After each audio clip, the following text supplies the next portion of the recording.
Good afternoon, everybody, and welcome to the Israel Brief, brought to you by Lay of the Land. I'm Rolene Marks, your host, bringing you those top stories from Israel and surrounds every Monday to Thursday. You can find us on our Facebook page at Lottel's site and also on our YouTube channel at the Israel Brief.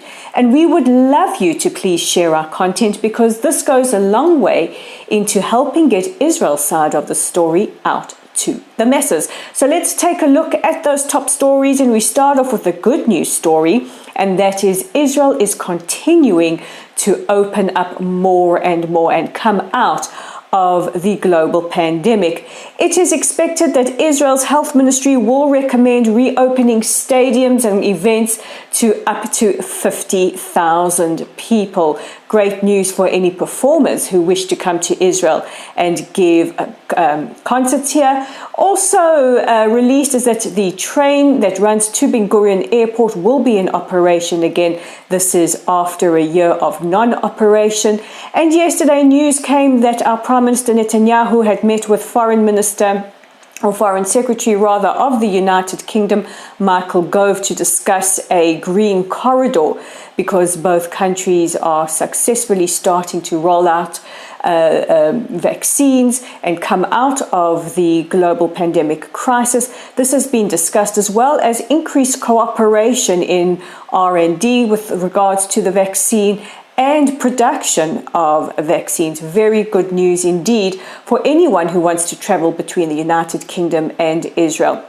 While we're talking about this was also a hot topic of discussion in Australia today, as members of the Embassy of Israel in Australia and in one of the states discussed possible ways of cooperating with regards to rollout vaccines, and Israel advising on how we are coming through the coronavirus crisis. And if that wasn't enough, Israel and the United Arab Emirates have signed a memorandum of understanding and cooperation between our two health ministries. And last night, Prime Minister Netanyahu announced that we need to get our shoulders and our children ready, because in 6 months' time, there will be another vaccine rollout.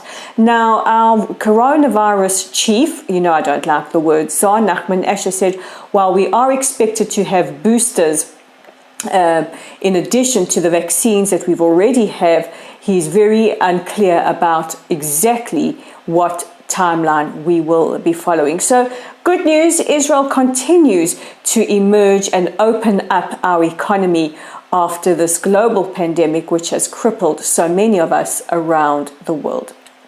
In other more serious news, we now go to France, and Israel's foreign ministry spokesperson Lior Hayat has criticized the decision from the French High Court that says that the murderer of Sarah Halimi, a Jewish woman who was murdered by her neighbor who had reportedly smoked marijuana before committing the crime.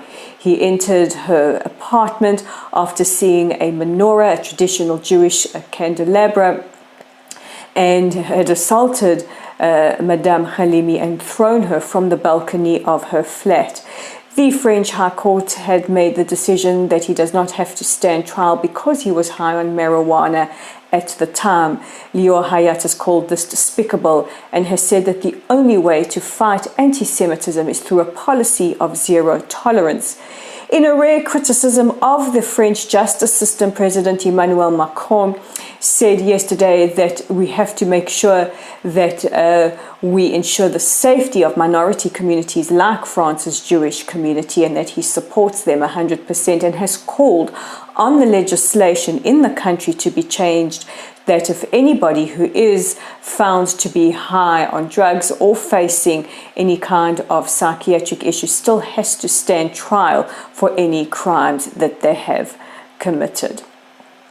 And now to more local news. The Palestinian Authority's spokesperson Nabil Shath has said that there is a possibility that their elections could be postponed.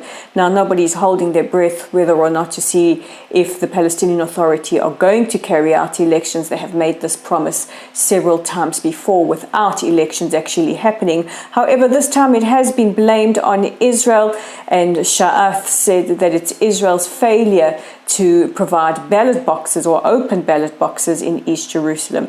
Israel is denying that they will have any interference in Palestinian elections.